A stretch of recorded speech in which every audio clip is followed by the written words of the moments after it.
ela é corpo de Cristo, né? A palavra do Senhor diz que nós somos corpo de Cristo. Então, quando nós nos reunimos e louvamos a Deus juntos e compartilhamos das nossas orações juntos, nós aqui experimentamos a presença do Senhor entre nós. Então, isso é uma grande bênção. E agora nós iremos ouvir o que Deus tem para nós na palavra. E eu gostaria que você abrisse sua Bíblia comigo, lá em Efésios, capítulo 5. Nós iremos ler do versículo 21 ao versículo de número 27. Essa noite eu gostaria de meditar com vocês sobre a sabedoria do Evangelho na edificação do casamento. Então nós iremos tratar aqui de um assunto. Se você é casado, amém. Se você não é casado, você vai ter a oportunidade de entender um pouco mais como o Evangelho ajuda a gente a fazer as nossas escolhas e também a lidar dentro do casamento com as diferenças que inevitavelmente aparecem. Então nós iremos aqui ouvir o que a palavra do Senhor tem a nos ensinar nesse texto. Efésios capítulo 5, do versículo 21 ao 27, a sabedoria do Evangelho na edificação do casamento. Diz assim a palavra do Senhor: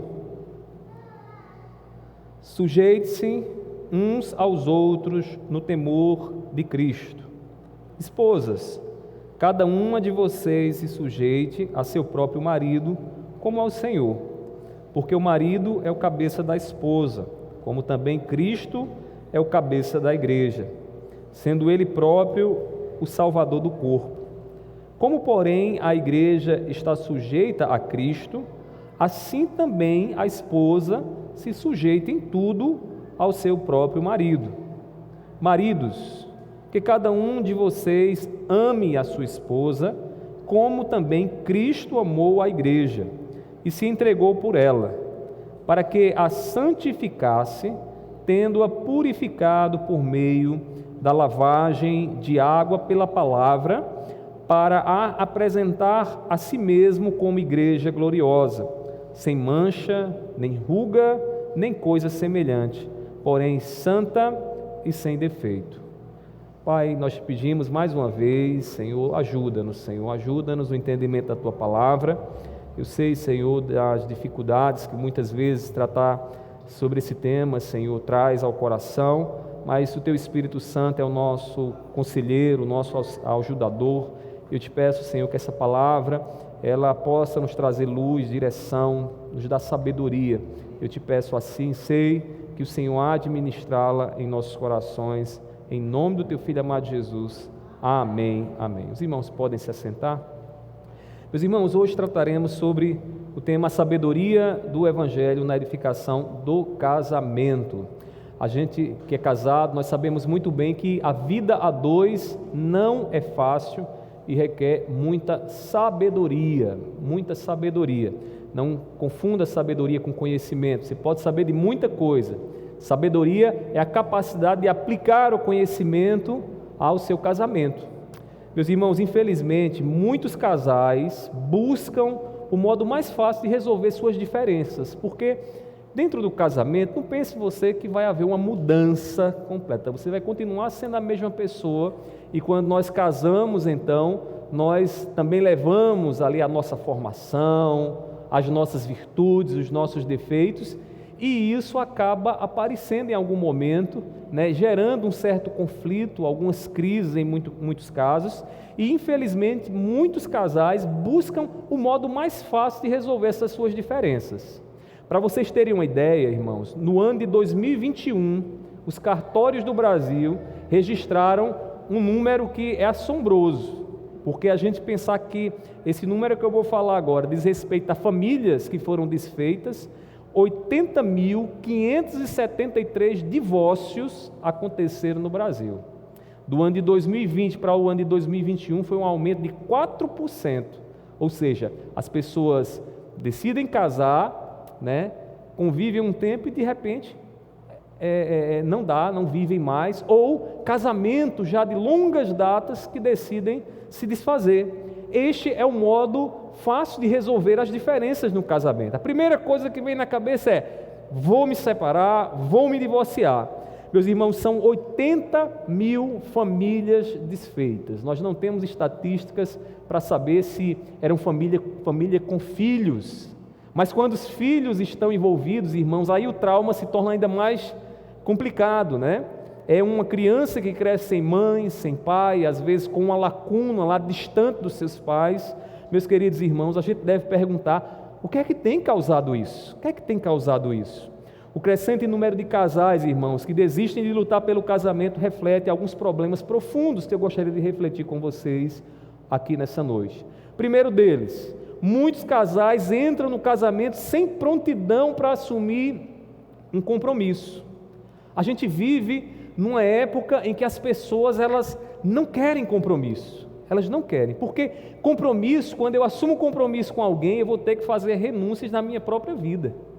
E muitas pessoas, elas casam sem essa prontidão. E quando o casamento começa, então, demandar a abnegação, demandar da vida do outro, né, que o outro abra mão de alguma coisa, aí as pessoas dizem: olha, não dá para viver a dois, é melhor estar sozinho, é melhor não ter você comigo. Meus irmãos, o compromisso feito diante de Deus é o que nos capacita para renunciar nossas vontades em favor do nosso cônjuge. Entenda bem isso aqui.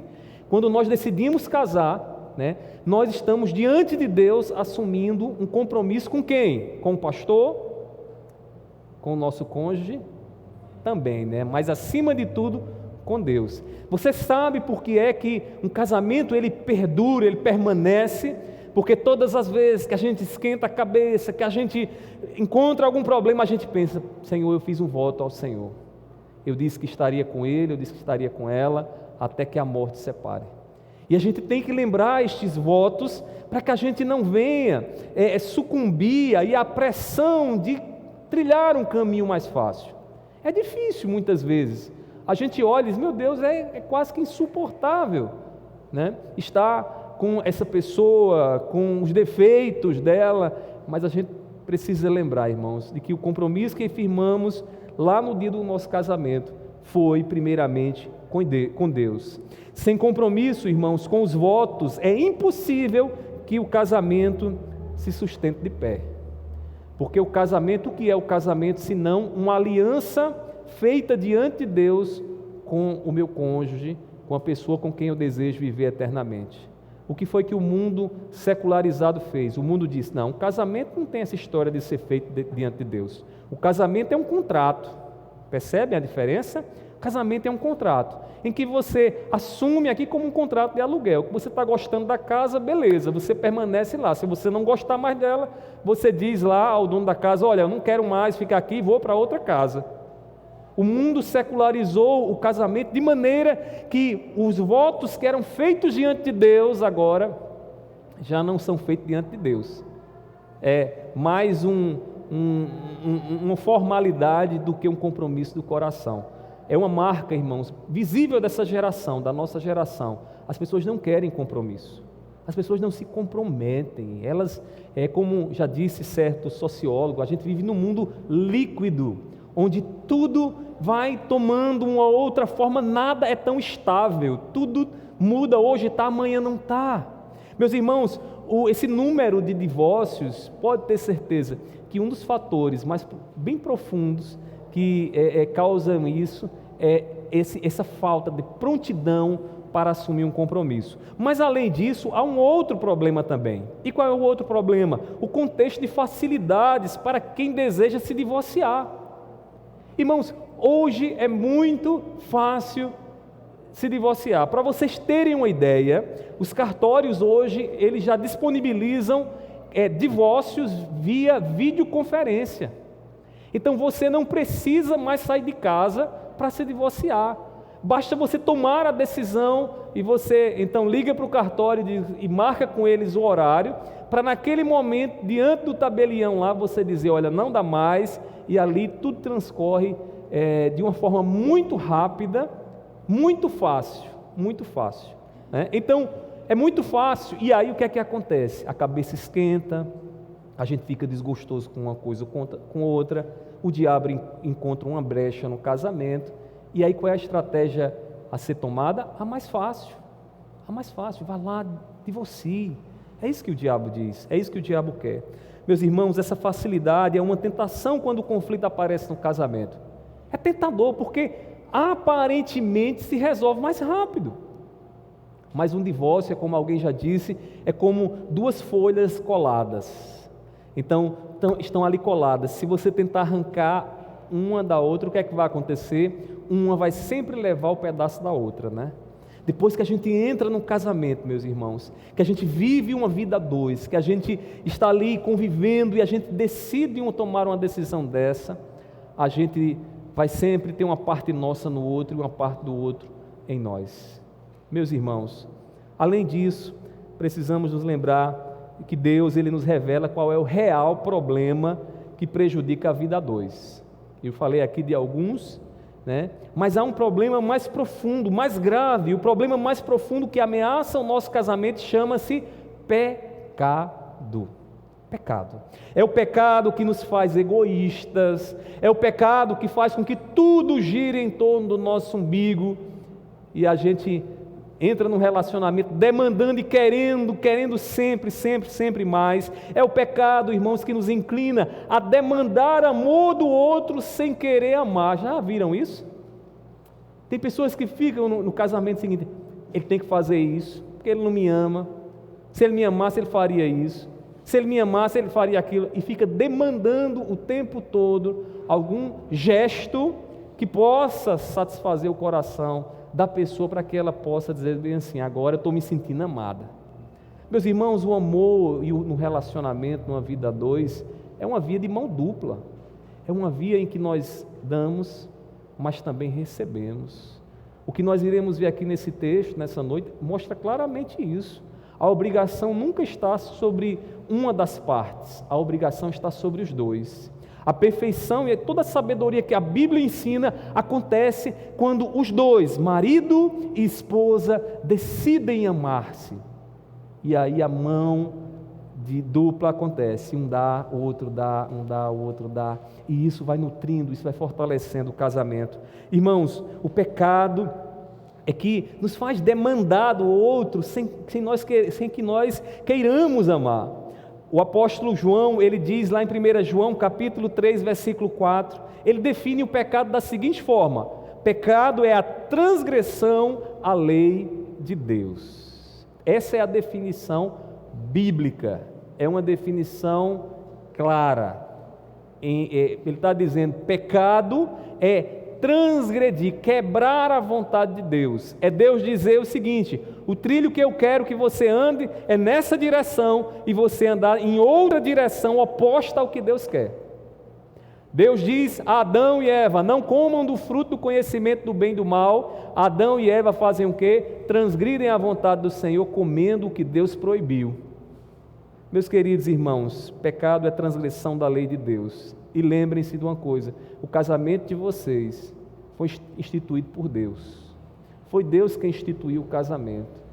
E uma vez que foi Deus quem instituiu o casamento e nos deu, irmão, as diretrizes, os princípios que precisamos observar dentro do nosso casamento, nós não podemos deixar o pecado reinar. Porque o pecado vai trazer sempre uma proposta de facilidade para resolver os problemas. O pecado vai sempre ressoar em nossos corações, dizendo: olha, a coisa não é bem por aí, vai numa outra direção, né? Deus pode ter se equivocado quando falou que o casamento seria uma bênção, e o pecado diz isso no coração. Meus queridos irmãos, quando casamos, Jesus, ele não tira dos nossos corações o pecado, como a gente às vezes até acha, né? Casei, agora, né, não temos mais pecado. Tem um livro muito interessante da editora Fiel, que o título é Quando Pecadores Dizem Sim. Eu recomendo a vocês que leiam, porque é David, eu não lembro o sobrenome dele, mas é bem interessante o livro, e ele vai mostrar o seguinte: que dentro do casamento a gente precisa estar consciente de que nós continuamos pecadores e o nosso cônjuge também. Então não se iluda, porque agora são dois pecadores morando debaixo de um mesmo teto, e cedo ou tarde esse pecado vai aparecer uma transgressão aqui, outra ali, uma palavra aqui, outra ali, e a gente precisa saber lidar com isso. Então, o livro, ele trata as feridas da vida, que a vida a dois como pecadores, muitas vezes traz sobre a nossa vida. E quando nós casamos, irmãos, precisamos nos lembrar isso, que Jesus não tira o pecado do nosso coração, mas Ele nos dá sabedoria para enfrentá-lo. Sabedoria para enfrentar o pecado que vai estar lá debaixo do nosso teto. Nós precisamos buscar em Cristo o modo pelo qual nossos casamentos durarão até que a morte nos separe. A gente precisa aprender com Cristo. E é isso que Paulo vai nos mostrar aqui. Paulo vai nos mostrar Jesus para que, aprendendo com Jesus, nós saibamos levar até o fim o voto que nós firmamos diante de Deus. A aliança que foi estabelecida diante de Deus. Esse texto aqui de Efésios, capítulo 5, versículo 21 a 27, que foi a perícope, o corte que nós fizemos aqui, é uma exortação de Paulo aos papéis do marido e da esposa no contexto do casamento. Então, Paulo, por alguma razão que nós não sabemos exatamente qual é, podemos aqui supor que ele está dizendo isso como uma forma de discipulado, ou talvez aparando algumas arestas nas definições dos papéis lá que alguns irmãos não estavam entendendo bem, talvez até usando um outro modelo que não era Cristo para estabelecer os seus casamentos. Nós não sabemos bem, mas o texto aqui vai nos mostrar isso, vai nos mostrar essa exortação de Paulo, e ele vai ensinar qual é o papel do marido e o papel da esposa. É interessante que Paulo, ele fundamenta essa exortação em Cristo, e isso fica muito notório porque várias vezes ele faz referência a Cristo como aquele de quem o casal precisa aprender. Eu queria que você observasse comigo aí nesse texto. Vejamos aqui do versículo 21 ao 25, veja quantas vezes ele vai se referir a Jesus. Ele diz assim, primeiro, sujeite-se, versículo 21, sujeite-se uns aos outros no temor de quem? De Cristo. Primeiro, Cristo. Versículo 22, esposas, que cada uma de vocês se sujeita ao seu próprio marido como ao Senhor. Esse Senhor é quem? Cristo. Versículo 23, porque o marido é o cabeça da esposa, como também Cristo é o cabeça da igreja, sendo ele próprio o salvador do corpo. Versículo 24, como porém a igreja está sujeita a Cristo, assim também a esposa se sujeita em tudo ao seu próprio marido. E no versículo 25, maridos, que cada um de vocês ame a sua esposa, como também Cristo amou a igreja e se entregou por ela. O que é que nós vemos aqui? Uma exortação completamente fundamentada, baseada no Evangelho, que é Cristo Jesus. Às vezes, a gente pode até achar que o Evangelho só tem a nos dizer acerca da salvação, mas o Evangelho, irmãos, fala as nossas necessidades. Fala todas as nossas necessidades, inclusive a necessidade que temos de sabedoria para conduzir o nosso lar. Devemos aprender com Cristo a desempenhar o nosso papel no casamento, entendendo o Evangelho e buscando a sabedoria de Jesus, que nós saberemos como proceder, como remediar alguns problemas que acabam aparecendo inevitavelmente dentro do casamento. Devemos aprender com Cristo a desempenhar o nosso papel. Há casais cristãos, pasmem, que estão perdidos em seus problemas conjugais. Sabe por quê? Porque ainda não aprenderam com Jesus. Deixam as suas paixões e as suas vontades governarem, e quando as nossas paixões, os nossos desejos governam, assume o volante, aí, meu irmão, é problema. É problema porque o coração é corrupto, o coração é enganoso, nós somos egoístas, orgulhosos por natureza, e se não for o Espírito Santo a governar o nosso coração, a gente não vai resolver os nossos problemas. Meus queridos irmãos, se queremos uma sabedoria para viver um casamento abençoado, precisamos abrir os nossos ouvidos e escutar o que é que Cristo tem a nos ensinar. A gente precisa ouvir o que o nosso Senhor Jesus Cristo tem a nos dizer. A exortação de Paulo aqui ao marido e à sua esposa nos ensina como o amor de Cristo nos ajuda a realizar com sabedoria o nosso papel lá no nosso lar. E antes que você pense, pastor, eu ainda não casei, pastor, ainda não pensei em casar, né? Aprenda aqui um pouco com o que Paulo diz, porque aqui tem muita sabedoria, né, para o porvir, para aquilo que virá na nossa vida mais adiante, para aqueles que ainda não são casados. Então, meus irmãos, ouçamos aqui as lições que essa passagem tem a nos ensinar. Observe comigo aí, primeiramente, meus irmãos, que primeira lição Paulo nos dá aqui? Ele vai nos mostrar que Cristo nutre a humildade em qualquer relacionamento. E ele vai falar de algo que não está restrito ao convívio do casamento. Ele vai falar de algo que faz parte de todo relacionamento. Veja no versículo 21 o que é que ele diz. Ele diz assim: sujeite-se uns aos outros no temor de Cristo. Alguns estudiosos acreditam que esse sujeite-se aqui uns aos outros no temor de Cristo não diz necessariamente algo acerca do casamento, embora abarque o relacionamento do casamento, porque o que Paulo tem aqui em mente é o convívio da igreja, uma vez que Cristo Jesus vai nos ensinar que é importante, que é necessário que nós nos sujeitemos uns aos outros no ato de serviço. Então, quando ele diz sujeite-se uns aos outros, ele não tem em mente aqui apenas o marido e a esposa. Ele está falando de todo relacionamento que acontece na comunidade, no seio da igreja, no meio do povo de Deus. E por que ele fala isso? Porque aqui, meus irmãos, está algo essencial para que a gente saiba resolver os problemas dentro do casamento, que é a humildade. A humildade. A sujeição de uns aos outros, irmãos, não é algo que acontece apenas no casamento. Enquanto você não é casado, você vive como quer, e depois que você se casa, você se sujeita ao seu esposo, à sua esposa. Não. Isso deve acontecer no casamento, mas isso precede o casamento. Por quê? Porque na nossa vida comum, normal como cristãos, nós precisamos considerar o outro superior a nós mesmos. Jesus disse que o maior é o que serve, né?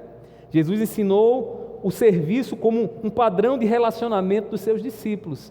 Veja o que diz Marcos, abra sua Bíblia aí, Marcos, Evangelho de Marcos, capítulo 10, versículos 43 e 45.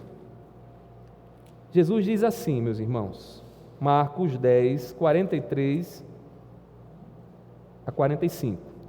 Ele diz: mas entre vocês não é assim. Ele está falando para os discípulos. Pelo contrário, quem quiser tornar-se grande entre vocês, que se coloque a serviço dos outros. E quem quiser ser o primeiro entre vocês, que seja servo de todos. Pois o próprio Filho do Homem não veio para ser servido, mas para servir e dar a sua vida em resgate por muitos. Percebam aqui que Jesus está ensinando isso, não é para casados. Jesus está ensinando isso para os seus discípulos. Uma esposa cristã e um esposo cristão são, antes de tudo, discípulos de Jesus. E eles precisam viver essa humildade. Eu diria até que antes de casar, veja, avalie sua humildade, avalie, né, o serviço no seu coração, porque se você for humilde o suficiente, né, você certamente vai livrar muitos problemas. Vai livrar muitos e muitos problemas. Ao escrever à igreja em Filipos, numa ocasião de contenda entre algumas irmãs que estavam acontecendo ali, lá na igreja de Filipos, Paulo ordena aos irmãos a viverem com humildade uns para com os outros. Vamos agora lá para Filipenses, capítulo 2, versículo 3 e 4. Observe aqui agora Paulo falando à igreja e exortando a igreja a vivenciar a humildade no seu meio. Ele diz o seguinte, Filipenses capítulo 2, versículo 3 e 4. Ele diz: nada façam Não façam nada por interesse pessoal ou vaidade, mas por humildade, cada um considerando os outros superiores a si mesmo, não tendo em vista somente os seus próprios interesses, mas também o dos outros. O que é isso aqui? Isso aqui é o servo, é o que o servo faz. O que é servo, ele olha para o outro e ele vê no outro o quê? Um senhor. Ele serve ao outro. Paulo aqui está ensinando à igreja como resolver o seu problema. Vocês devem lembrar daquelas duas irmãs bem famosas, né? A Evódia e a Sintique, aqui dessa epístola, duas servas de Deus que estavam em contenda, e Paulo escreve essas palavras aqui para instruir aquelas irmãs. Irmãs, tenham humildade.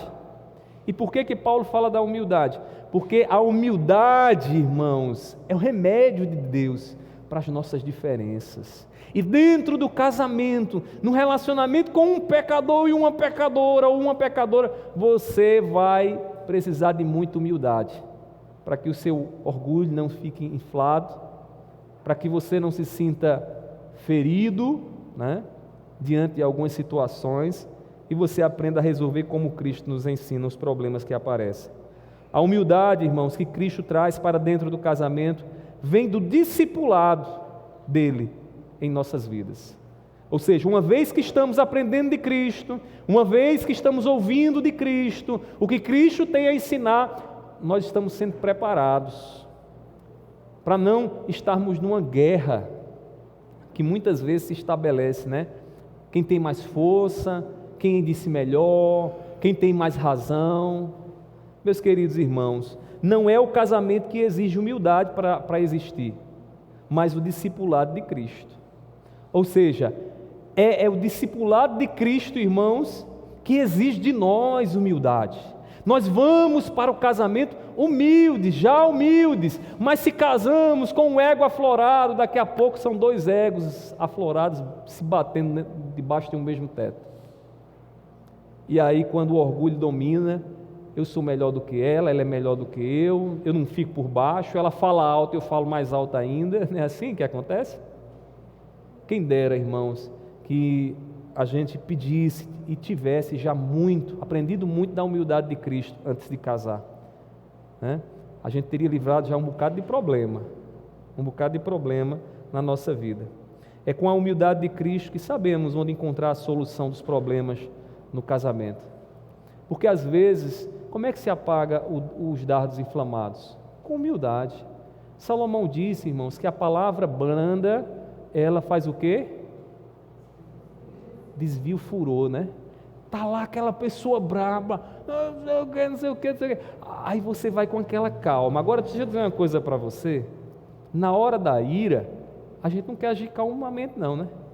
O orgulho diz, não deixe ele falar mais alto do que você. Não é assim que faz? Mas quando há humildade, aí a gente fala brando, com calma, e aí a gente vai então torcendo aquela situação, e aquela pessoa começa a falar baixo também, ela não vai gritar com você. Meus irmãos, quem faz isso, né? Quem é que age assim? Quem tem humildade, quem aprendeu a humildade. Meus queridos irmãos, ouçamos outra lição aqui que Paulo nos dá nessa passagem. Outra lição para desenvolver a sabedoria em nosso papel dentro do casamento. Observe agora, em segundo lugar, que Cristo ensina a verdadeira submissão no casamento. Primeiramente, Ele nos ensina, né, nós somos ensinados no temor a Ele, a sermos servos, humildes, obedecendo aquilo que Ele nos manda, seguindo o seu exemplo, porque o padrão está nele, né? Ele foi o servo dos servos. Ele foi o servo dos servos, né? Meus queridos irmãos, o marido é para a esposa a figura de Cristo. Olha a responsabilidade, homens. Nós estamos num relacionamento onde, dentro do meu lar, eu sou uma figura de Cristo dentro da minha casa. E a palavra do Senhor diz, então, que dentro do casamento o marido é a figura de Cristo e a esposa é a figura da igreja que deve se sujeitar a Cristo Jesus. O que é que Paulo está ensinando aqui? Paulo está dizendo o seguinte: olhe como a igreja deve servir a Cristo. Como é que a igreja deve servir a Cristo? A igreja deve se sujeitar ao cabeça, que é Cristo. O cabeça fala, a igreja é o corpo e a igreja responde. O corpo necessita da cabeça. O corpo precisa da cabeça para que a cabeça tome a direção, lidere, para que a cabeça possa exercer o seu papel e ser uma bênção para o corpo. Veja o que diz o versículo 22. Diz assim, Efésios 5, 22 a 24. Esposas, que cada uma de vocês se sujeite ao seu próprio marido, como ao Senhor. Porque o marido é o cabeça da esposa, como também Cristo é o cabeça da igreja, sendo Ele próprio o Salvador do corpo. Como, porém, a igreja está sujeita a Cristo, assim também a esposa se sujeite em tudo ao seu próprio marido. Meus irmãos, é o relacionamento da igreja com Jesus que modela a submissão da esposa ao marido. E aqui deixa eu fazer uma observação. Antes que você diga assim, que a ideia que se tem é que submissão, né, é um grande mal sobre a vida de uma mulher. Né? Uma mulher submissa é uma mulher que não está empoderada, né? E logo a mulher não quer esse negócio de submissão. E infelizmente muitas vezes eu sei que vocês, mulheres, né, são tomadas aí a pensar que submissão realmente que é esse mal, né?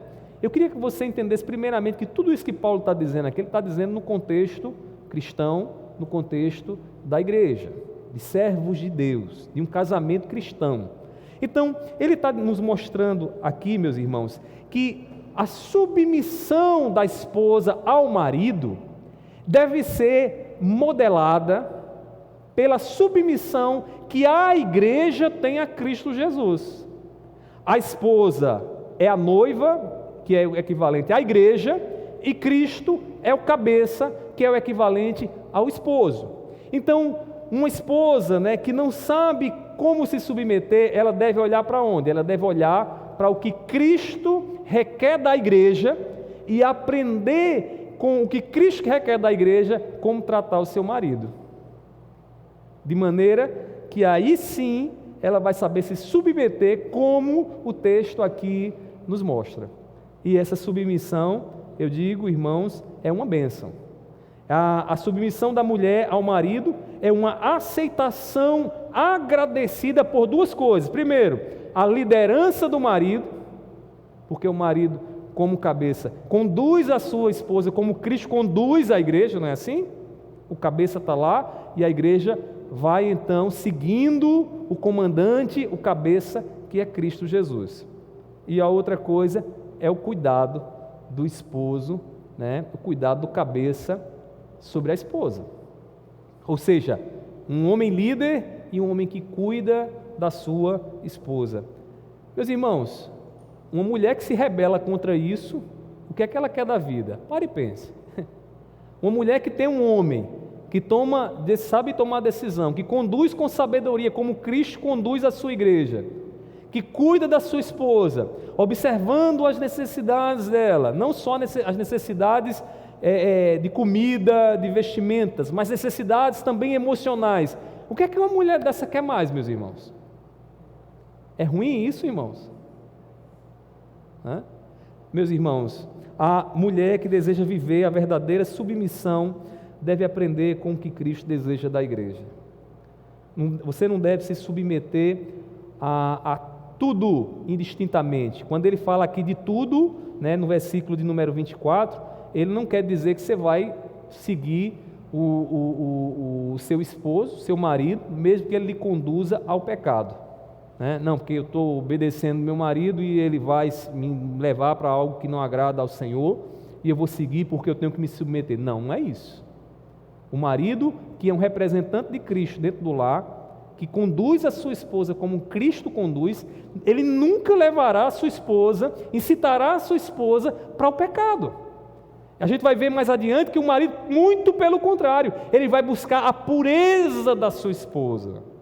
Como líder, ele vai conduzir a sua esposa em santificação para que ela possa ser um reflexo da glória de Deus no seu lar. Meus irmãos, o marido que desonra sua esposa e a incita ao pecado não terá a submissão da sua esposa. Não terá. E aí, aqui a gente precisa entender uma coisa, mulheres. Se você chegar a uma situação em que o seu marido coloca você diante de um dilema entre obedecer a Deus ou obedecer a Ele, obedeça a Deus. Porque você é submissa a Cristo Jesus. Porque o Senhor com quem você está figuradamente casada, espiritualmente, antes de qualquer coisa, é com Cristo. Então, a esposa deve nesse momento dizer, não vou seguir o que você está me pedindo. Eu vou seguir o que Cristo quer de mim. Meus queridos irmãos, a submissão que Cristo ensina dá à mulher proteção e amor, que é uma grande bênção, irmãos, que é uma grande bênção. Às vezes eu converso com algumas de vocês e lá nas entrelinhas eu percebo que o que vocês mais queriam era um marido que cuidasse de vocês, era um marido que realmente protegesse vocês, que deixasse vocês dormir, baixar a cabeça no travesseiro com a certeza, poxa, Ele está cuidando do resto, Ele está cuidando de mim, Ele me dá segurança. É muito complicado, né, irmãos? Num relacionamento, e aí onde isso não acontece, fica uma lacuna dentro do coração. Fica uma lacuna lá que precisa ser satisfeita. Diga, Eduardo. A gente vai crescendo no meio evangélico, chega a faixa adulta, a gente vai presenciando aqui no nosso meio evangélico mesmo. Eu acho que uma coisa que tem atrapalhado muito os casamentos, aqui no nosso meio evangélico, porque eu tenho observado as pessoas que casaram muito, muito mesmo, por vários motivos, muitas vezes mesmo porque amam. Uhum. E muito bom casando, se amou. Às vezes casa porque quer só uma mulher com ele. Pois é. Às vezes casa porque está se achando muito velho. A mulher também às vezes pensa assim, estou ficando velha, eu tenho que ter alguém. Mas não é porque ama. Eu amo esse homem, eu quero viver com ele. Não é. E aí fica difícil, quando chega dentro de casa, que o bicho pega mesmo. Aí ele vai ter dificuldade de conviver. Imagina, ter que conviver com alguém que você não ama como homem. Como homem. Eu não conseguiria viver com uma mulher. Ela podia ser boa como fosse. Lógico, Uhum. caráter. Uhum. Mas se eu não amasse como um homem, quem amasse como mulher, Uhum. não dá para viver. Mas Deixa, eu concordo. Aham. mas o cristão tem que andar na verdade. Aham. Eu acho que o correto olha, me desculpe, estou no engano, mas não tem como viver com alguém. Olha, para minha família tem Deixa eu dizer uma coisa para os irmãos. Eu concordo, Eduardo, com você aqui, mas eu acho que a gente precisa fazer uma observação. Às vezes a gente acha que a gente já casa amando, né? Não é, irmãos. Não é. Às vezes a paixão é que está lá aflorada no coração. Aí o que é que acontece? A gente começa a conviver. Aí passa a paixão, aí chega o amor. E aí a gente vai percebendo que o amor não é aquela vontade louca de estar do lado do outro. Não, que é algo que Deus vai construindo passo a passo, na experiência, no convívio. Então deixa eu dizer uma coisa para vocês. Quem decide casar, você pode até ter decidido casar e não ter aquela paixão toda. Mas uma coisa, deixa eu dizer uma coisa. Não, lógico, eu estou falando, é isso, eu estou falando disso. Vai decidir o casar, tem que ter um mínimo para que haja um casamento. E o que é? Gostar. Gostar. Você não vai casar porque você decidiu casar e está junto com uma pessoa. Vai casar porque você pretende construir uma vida com essa pessoa, porque você pretende buscar o amor no desenvolvimento do relacionamento. Agora, escute. Não, peraí, as possibilidades, as variações podem ser muitas. Não, meu irmão, deixa eu lhe dizer uma coisa, entenda uma coisa. A gente está falando em... Deixa eu terminar o raciocínio. Olha, veja só, se você vai casar, você tem que ter um mínimo para isso. Se encontrou a pessoa que você acha que dá para construir um relacionamento. Você acha que isso é amor? Não é, não, irmão. Isso é paixão. Isso é paixão. Isso aí daqui a pouco passa. E quando isso passa, aí sim é que o amor ele vai sendo aprendido. Por que eu estou dizendo isso? Vocês já perceberam que quando a gente está namorando, a gente tende a achar o outro perfeito, né? Não demanda muito, a paixão não demanda muito da gente, porque o outro é perfeito. Agora, quando a paixão passa, a gente começa a enxergar os defeitos. E quando a paixão passa e a gente enxerga os defeitos, agora o relacionamento vai demandar de você amor. Porque você vai ter que agora amar ele ou ela incondicionalmente dos defeitos que ela tenha. Puxa, é isso que eu experimento há 10 anos, há 15 anos.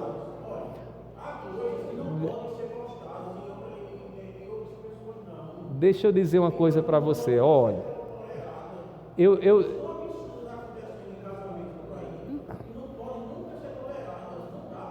não, a Bíblia fala que tem coisas que não podem ser toleradas, né? E a Bíblia fala de sexo ilícito. Tudo depende do tudo que você está falando, mas deixa eu lhe dizer. Então, não, e a Bíblia não dá margem para que a pessoa, se você vê que não dá mais para se relacionar, pede carta de divórcio. Não é essa condição que a única condição que Deus dá para isso? Agora veja só, você falou que isso é impossível. Há 15 anos que eu convivo com Mirelle, e eu experimento isso e ela experimenta isso também.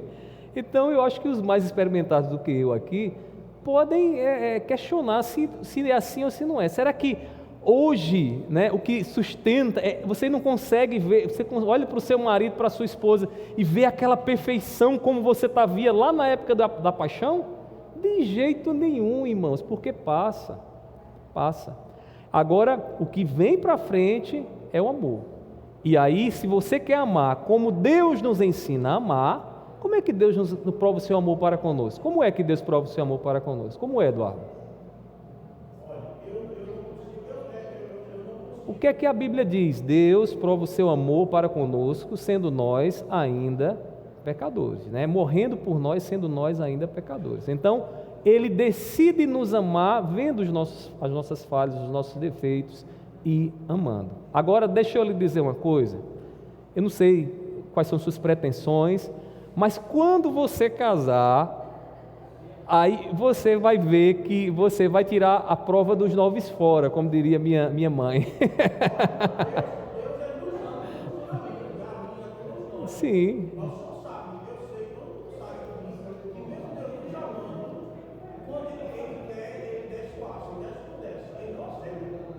Desce o aço.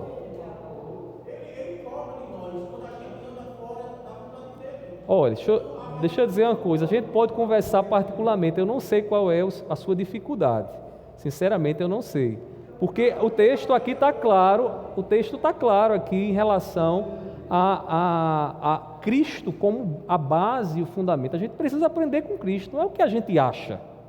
A gente se volta para a Bíblia e busca base bíblica para a gente tomar as nossas escolhas, ou a gente vai virar aqui uma celeuma, todo mundo dizendo eu acho que é assim, eu acho que não é assim. Então, o que está aqui é Jesus como uma base, o fundamento para o relacionamento conjugal de um casamento cristão. É crente, serve ao Senhor, olhe para Cristo, aprenda com Cristo, o marido e a esposa, aprendam com Jesus. Se vocês aprenderem com eles, vocês terão ali o norte para vocês enfrentarem as dificuldades que vão aparecer no casamento. Não é que vocês não vão ter dificuldades, é uma ilusão achar que casou, os problemas acabaram. Não acaba de jeito nenhum, meu irmão, é ilusão. Agora, Jesus, Ele nos dá o padrão para isso. Então, assim, eu eu recomendo, né, eu peço a vocês, vamos buscar um padrão bíblico, e o padrão está aqui, a gente está expondo aqui para vocês. Correto.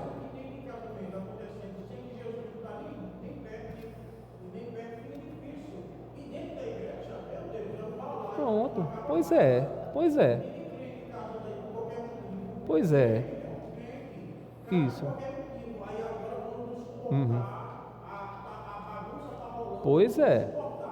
Não podemos separar. Deus me livre. Eu quero casar para ter um casamento de verdade. Uhum. Uhum. Para crente, para descrente.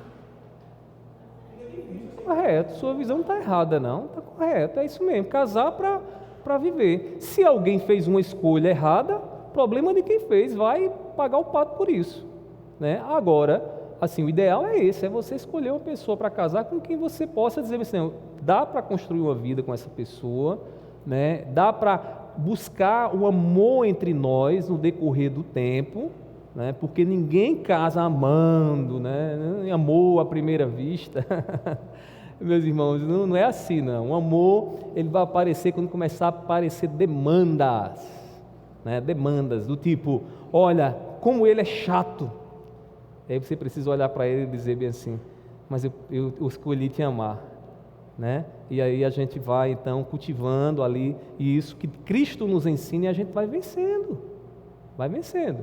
Agora, se o erro for fundamental, né, como você pensou aí, você disse, da pessoa que casou por outras razões, por outros motivos, aí, meu irmão, quem escolheu desse jeito, casar desse jeito, vai pagar o pato, se já não estiver pagando, porque é difícil se você não tiver um relacionamento que, se não for motivado realmente pelo desejo de, eu falo para cristãos, viu? O desejo de glorificar a Deus no seu relacionamento. Se for outra razão financeira, e quando o dinheiro acabar? E se for só na base das emoções, e quando a emoção acabar, que ela passa, né? E se for só pela beleza, e quando tudo murchar e a gravidade puxar tudo para baixo? E aí? Então, meus irmãos, a gente precisa saber das motivações, né? E aí o que você colocou, Eduardo, eu entendo, realmente, infelizmente, a gente está aqui, a gente está falando sobre isso, porque a gente precisa aprender isso, a gente precisa observar isso aqui, antes, você que não casou e os demais que estão aqui que não casaram, isso aqui precisa ser aprendido antes da gente estar lá envolvido, né? Antes de tomarmos a decisão de, não, vou casar, e aí, né, é sábio a gente parar e dar ouvidos à palavra aqui.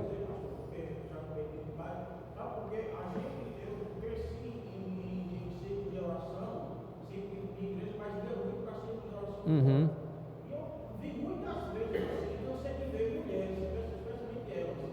A maioria delas, todas sempre com um lenço na mão. Meu Deus, por que Com lenço? E muitas delas, quando iam dar testemunho, sempre tinha problemas com o marido. Eram as coisas mais pavorosas possíveis. Eu fico pensando, Jesus, não é possível que o Senhor exija isso de ninguém. Não é possível. Uhum. Não tem como você conviver em certas relações. Não dá, porque o amor, o Senhor falou, tem que ser mão dupla.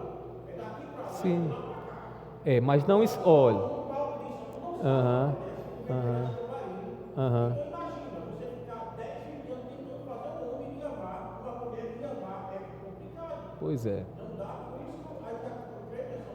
É porque, olha, o amor, Eduardo, o amor é algo tão misterioso. Como é que você escuta uma irmã, por exemplo, que está 30 anos orando pelo marido, para que o marido se converta, e o marido pintando 7, eu falo de um homem que não é crente, tá bom?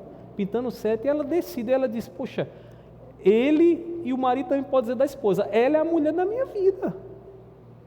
Aí você tem um botão dentro da gente que a gente aperta e diz, deixa de gostar, não é assim, meus irmãos, não é assim. E eu acho que isso a gente aprende com o nosso Deus, porque a gente para e pensa, o que moveu Deus a vir em nossa direção para nos salvar?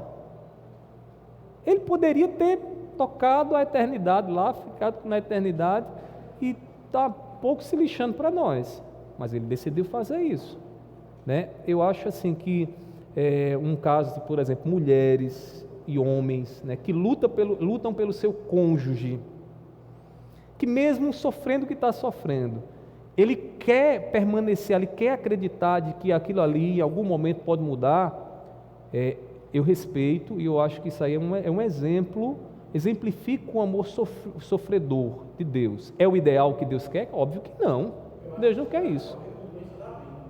Não, aí é outra coisa, aí se a pessoa é doente, se a pessoa tem algum problema, eu não estou falando aqui do amor, certo? Estou falando do amor. E estou falando também porque eu acredito na transformação, às vezes a longo prazo, viu? de mulheres que esperaram 10, 15, 20 anos e o marido se converteu. Acho que Louro, Severina ali, né? Que passaram tanto tempo, né? Louro ainda sem o evangelho, Severina já crente, não era Severina? E Deus, né, no tempo dele, Deus transforma. Então, assim, cada caso é um caso, não tem como a gente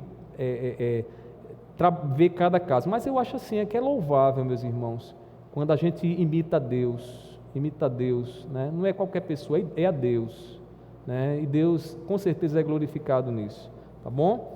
Razões sociais, financeiras, materiais, psicológicas, a gente tem muitas, para dizer, não dá. É por isso que é 80 mil e tantos divórcios por ano. Se a gente fizer uma divisão por baixo, está quase o quê? 300 divórcios por dia, praticamente, né? Então é muita coisa, irmãos, muita coisa. Mas aí vamos para a última parte aqui. A partir do versículo 25, então, Paulo, ele se dirige agora ao marido e dar a ele outra lição para desenvolver com sabedoria sua função dentro do casamento. E aí, que lição é essa que o marido deve, então, aprender com Cristo Jesus? E agora, maridos cristãos, porque Paulo não está falando aqui para incrédulo, Paulo está falando para cristão. Se o incrédulo escuta isso, você que está na internet, não conhece Jesus, mas de repente parou aqui, está participando, aí ouvindo isso aqui, aprenda com Cristo. E aí, em terceiro lugar, qual é a lição que ele dá? Que Cristo é o padrão de amor dentro do casamento. O padrão quem estabelece é quem? Cristo, é Jesus. Jesus é o Senhor, né? É o Senhor. E aí, o amor de Cristo pela igreja deve então ser vivenciado pelo esposo dentro do casamento. No versículo 25 ele diz: maridos, que cada um de vocês ame sua esposa como também Cristo amou a igreja e se entregou por ela. Note, o marido quer aprender a amar a esposa. Onde é que ele vai encontrar a lição, o manual? No relacionamento que Cristo tem com a igreja. Então, como é que Cristo amou a igreja? Foi o que Cristo fez pela igreja. E aí Jesus, ele se entregou para santificar a igreja, não é isso? Ele sofre sobre si o castigo da sua igreja, do seu povo, dos eleitos. Jesus, ele instrui e purifica a igreja por meio da palavra. Foi isso que ele fez o tempo todo com os seus discípulos, ensinando os discípulos, instruindo para que os seus discípulos fizessem a vontade do Pai. E Jesus glorifica a igreja diante do Pai. Olha que coisa maravilhosa. Tudo isso Jesus fez por quem? Pela igreja. Você quer aprender com Cristo o que é o amor? Está aqui o padrão. Então, o que é que o marido deve buscar fazer com a esposa? Santificá-la. Santificá-la. E para isso, ele vai fazer o quê? Ele vai ter que se sacrificar. Ele vai ter que se sacrificar. Ele não vai fazer o que Jesus fez em termos espirituais, morrendo para dar salvação a ela. Não é nesse sentido aqui. É num relacionamento conjugal, o marido que ama de verdade, ele se sacrifica pela sua esposa. Ele se sacrifica. Ele é o que serve também. Ele é servo também dentro do relacionamento. Meus irmãos, ainda diz que ele instrui, né? Instrui porque Jesus instruiu a igreja. Às vezes tem maridos, irmãos, que nunca sentaram com a esposa para discutir um texto bíblico, para ensinar uma lição das Escrituras, né? Infelizmente, essa é uma função que eu diria até perdida em nossos dias, né? É raro a gente encontrar ainda o marido com aquela preocupação de estar cuidando, ensinando seu filho, sua esposa. E, meus irmãos, é raro, infelizmente. Marido, você sabe o que de fato Cristo fez pela igreja?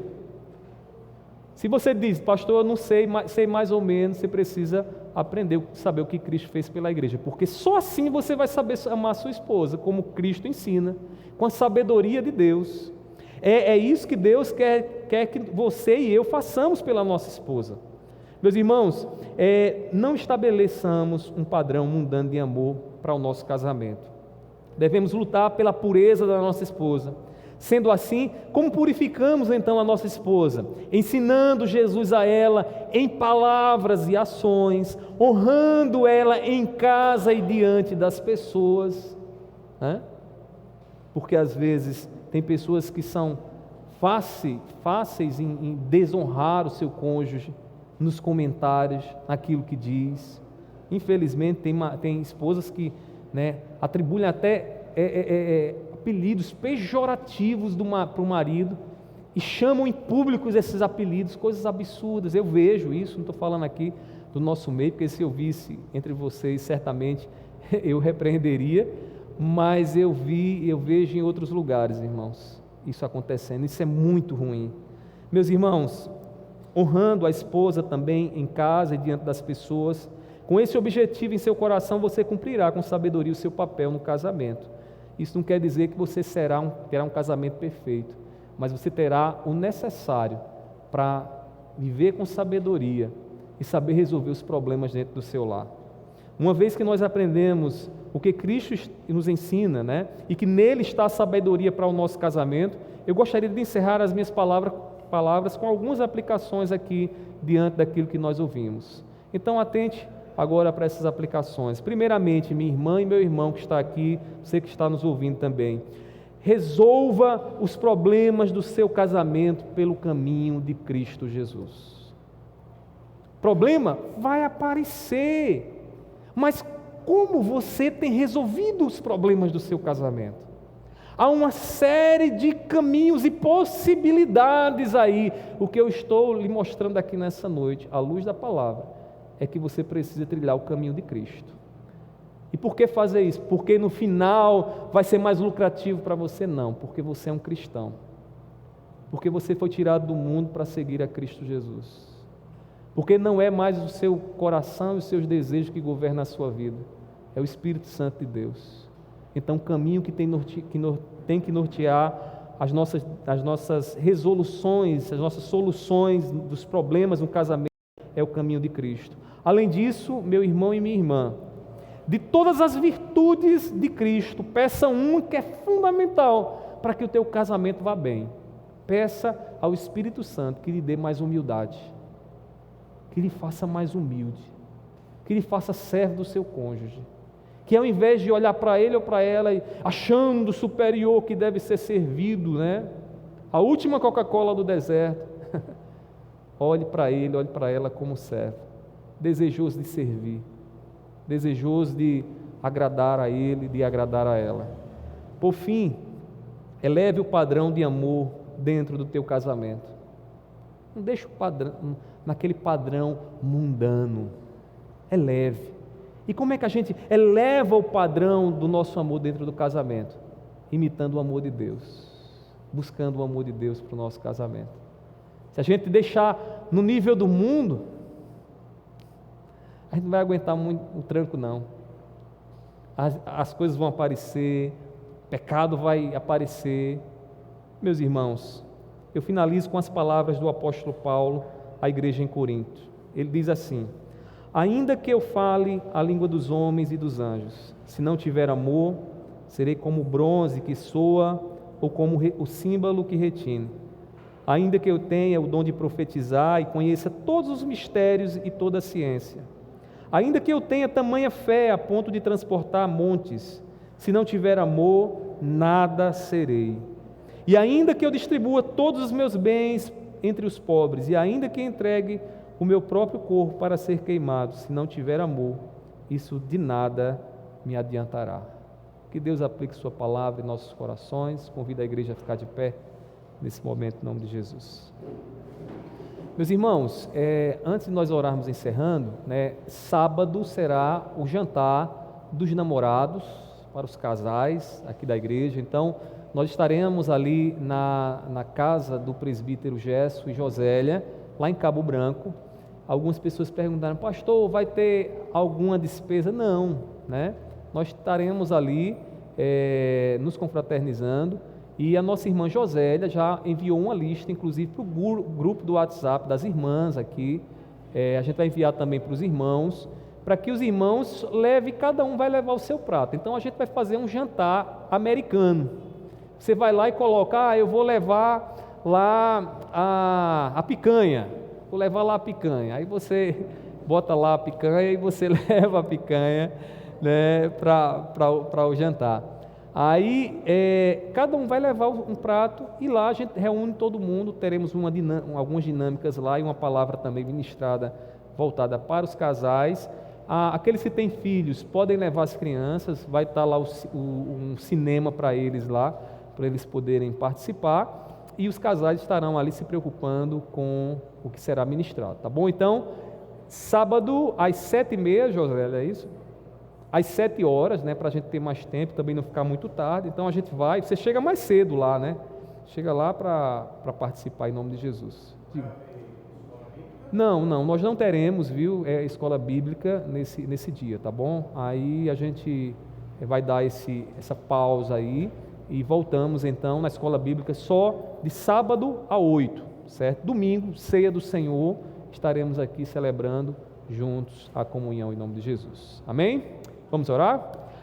Pai, nós te agradecemos, Senhor, pela tua palavra, que é sempre viva e que nos instrui. Eu te peço, meu Deus, nos ensina a viver, Deus, no nosso relacionamento, aquilo que o Senhor nos mostrou no teu amor para com a igreja, para com o teu povo.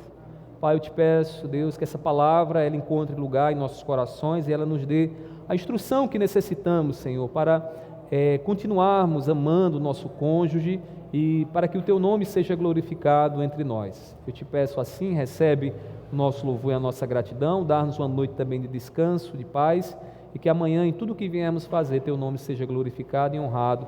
Assim eu te peço, assim eu te louvo e te agradeço, em nome do teu Filho amado Jesus. Amém, amém. Que a graça do nosso Senhor Jesus Cristo, o amor de Deus e a comunhão do Espírito Santo